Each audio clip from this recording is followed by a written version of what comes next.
Topoklasy topoko vavy ankafaliana indray no itsidihana ny tokantranontsika amin'ity takariva ny alatsinainy ity manasantsika mpanajana ihany koa ny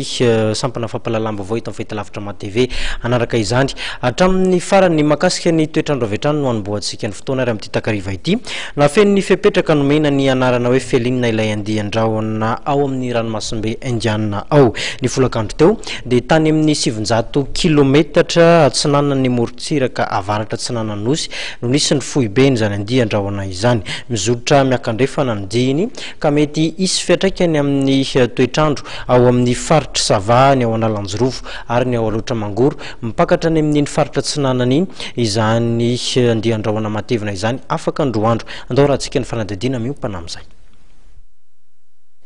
Eo amin'ny dingany antsoina hoe tempête tropicale modérée ny rivo-doza Feling izay niforona tao amin'ny ranomasimbe Indiana raha ny fanazavana voaray avy amin'ny sampandra-pahamantatra ny toetrandro. Raha mikasika ny rivo-doza Feling dia mbola amin'ny dingany antsoina hoe tempête tropicale modérée amin'izao fotoana izao any amin'ny ranomasimbe Indiana. Io tolakandro io izy dia tany amin'ny 700 kilometatra avaratra atsinanan'ny Madagasikara no misy ny foibeny. Mizotra miakandrefana hatrany izy ary tsy hiditra aty intanety ny ivony fa kosa ny vatany dia hikasoka aniny morontsiraka atsinananosy iny afaka roa na telo andro eo zany ka noho izany ny distrika rehetra ao amin'ny faritry Sava miampy ny faritra Analanjorovo ary Atsimba Atsinanana sy distrika Antsirana voalohany sy faharoa dia iankaviana ny mponina rehetra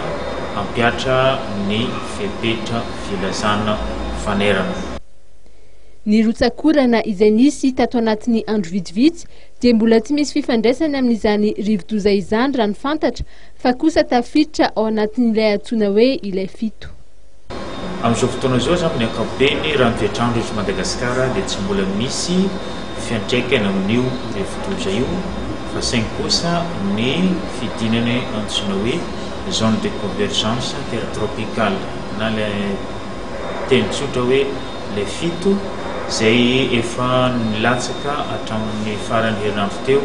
ka mbola ampitohy ngorana afaka mandritry ny telo andro ho avy. Mbola itoy arak'izany ny rotsakorana eto amintsika mikasika ny rivo-doza kosa indray dia raina roa eo no mety ahakasika ny Madagasikara. Raha pitsy moa raha ny fantatra dia iona amin'ny pampalala vaovao ny avy eo amin'ny BNGRC na ny Brao National misahana ny fitantanana ny loza voajanahary.